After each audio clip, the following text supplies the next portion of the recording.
Hello everyone, hope you're doing well. I thought we'd make a video talking about the T-90, which is probably going to be coming in for the US. The reason why we're going to make this video is because in a recent devlog, which was the customization of sites, they were actually showing the US set of vehicles, and supposedly one of the vehicles that was sat in there was the T-90A trophy. Now, this vehicle was there for the US, but also at the same time has been a vehicle that has been leaked in the past. It was one of those which was actually leaked last year, if you can believe it, and alongside a few other vehicles that seemed pretty interesting for the time. Now, there's been a lot of speculation around what this T-90A trophy is. Is it a vehicle which has maybe access to the trophy ABS? Is it a vehicle which is designed for esports tournaments? Because obviously in the past, a bunch of trophy vehicles have been that. Or is it just straight up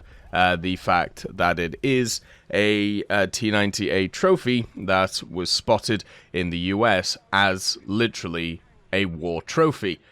Which is something that also happened in terms of the vehicle itself. So for me, when I look at this, and when we talked about it previously, when this recently got leaked last year, alongside, by the way, a new variant of the T-80 BVM, if you remember, the 2023 one with the kind of additional cage on the top of it for anti-drone stuff and also the better reverse speed, this sparked in my head the idea that, of course, America would be getting some Soviet equipment. Now, we have had in the past Russia getting some American equipment, you know, of course, stuff like the Sherman, for example, and also some of the planes like the King Cobra, but it's never really gone the other way in a huge way. And this would be one of the first steps towards that, and also, once again, another step towards everybody just kind of getting the same thing. Now, this, if you want to know the story of this kind of T-90, it was captured by Ukrainian forces during the invasion of Ukraine in September of 2022. It's a 2004 model of the T-90A, so it has a few upgrades over the standard one, and then also, at the same time, it's now in the US, and the idea is it's probably getting paraded around as a war prize to kind of show to people to see what it looks like, and also some testing, so of course America knows exactly what's inside of it. This actual specific one was captured in the village of Kurlivka in the Kupiansk district in the Kharkiv region, and also at the same time was used by the 27th Separate Guards Motor Rifle Brigade of the armed forces of the Russian Federation. It seems to have been pretty much intact when it was captured, and therefore that basically means that they have a full thing to test and also work out what's kind of going on for it. It also has some very unique markings on it, so it's really easy to tell which one that it is. There's also thoughts that this actually got put into service with Ukraine for a little bit and then brought to America, but I don't know if that's true or not. It depends what you read about that stuff. But basically, from a game point of view, it's a pretty standard T-90A, you know, and we already have the T-90A in the Soviet tech tree, so this would just be an event vehicle which would come to the American tree and be very, very similar, but also with a new camouflage. Now, a lot of people have been speculating, maybe this is the anniversary vehicle for War Thunder. I mean, it could be. It could be that. It also would be very weird. Usually they do more mid-tier premiums for stuff like that. Sturm Tiger, for example, was one that happened more recently. I don't really see something like just a high-tier event T-90 as something which would be even close to interesting for the average player for a November anniversary. Usually you want to target the mid-tier, you want to target the ground, and then premium to actually have something kind of iconic. I don't know if this thing is iconic. I think this is more just a vehicle which kind of shows the sign of the times and how, you know, things get captured and people parade stuff around. For example, Ukraine themselves have been doing a few parades with vehicles that they've captured around Europe, kind of showing different people what they've done. Russia has been doing the same in Moscow. If you remember, during their parade season that they do, they actually had a set of captured vehicles of kind of like Western, I suppose, influence, if you want to say that. They had an Abrams, which was blown up. I believe they had a Leopard, and then a few other things as well. The kind of unique thing about this T-90 is it's pretty much in one piece,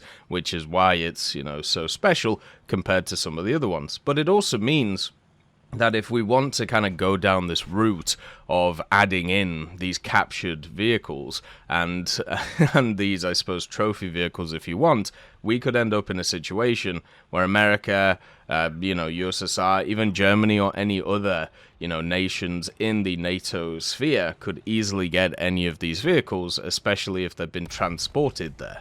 And I don't know how I feel about that. Not really from like an actual real world point of view. Gadget has made the point many times that they're apolitical when it comes to this stuff, and at the same time their decisions over the last period of time have kind of shown that.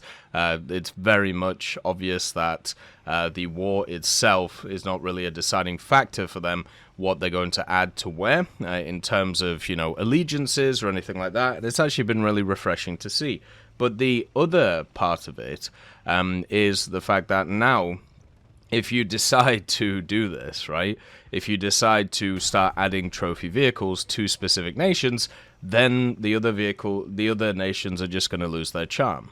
If you have a tech tree which has everything in it from everywhere else, there's not really much point in playing other tech trees. And this is a problem that War Thunder has had for a long time, where trying to get people to play other tech trees has been a pain.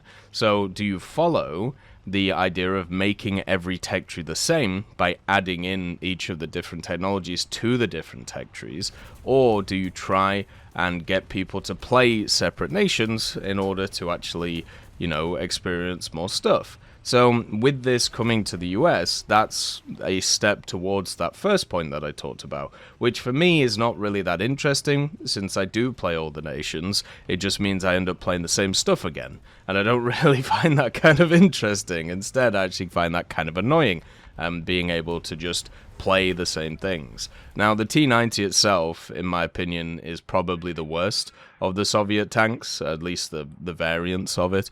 The T-72, at the BRs that it's at, definitely performs better for me than the T-90A. The T-90 itself is one of those that they had to buff several times to actually get people to enjoy and play. Its reverse speed is awful. It's got the same weak spots as everything else. Still has pretty rough targeting speed. And also, at the same time, as I said, they literally had to buff it with a better round to get people to play, and it's still lower BR than a lot of the other vehicles. So therefore, it's at 10.7, I think it is. So even if you added this to the American tech tree, there isn't a 10.7 lineup for America. So I don't know how it would fit with all of the other vehicles that aren't there unless they decide to decompress stuff. So it's just kind of weird if it would turn up in that way. But at the same time, I think the more interesting conversation is if we add in kind of captured vehicles of the high echelons, what happens with like Russia, what happens with other countries? Do they also benefit from this? Or is it just because this one was so visual and so obvious that that is the one that they go for? If you actually want to see a video breaking down a T-90 from the Ukrainians, I'll leave a link in the description so you can see it. But overall, if this comes to the game, it would show a pretty cool thing. As I said before, the fact that Gaijin are apolitical when it comes to this stuff, they're just going to add stuff which, you know, in real life happened, and with no real general connotations on top of it. But at the same time, the main thing is, would this actually be useful in the American tree? And the answer, unfortunately, right now, with its BR and with the area that it would fight, is no, it wouldn't. As always, I hope you have a wonderful day, and I'll see you next time. I'd just like to thank GMG Smiley, CD Beans, Chieftain Mike, EMN3 Galaxy, Tulio Pontecovo, Brendan Quinn, Carrion Crow, Gus Irenicus, Pyman, Wartinder, Teddy, Daniel Stanton, Martinez, B. Young, Ozzy Panzer, Alan Hacker, Liam Shear, Opium Prime, Lafouche, Sem, Aslan, Uncle Bean, and Derek R. for supporting the channel.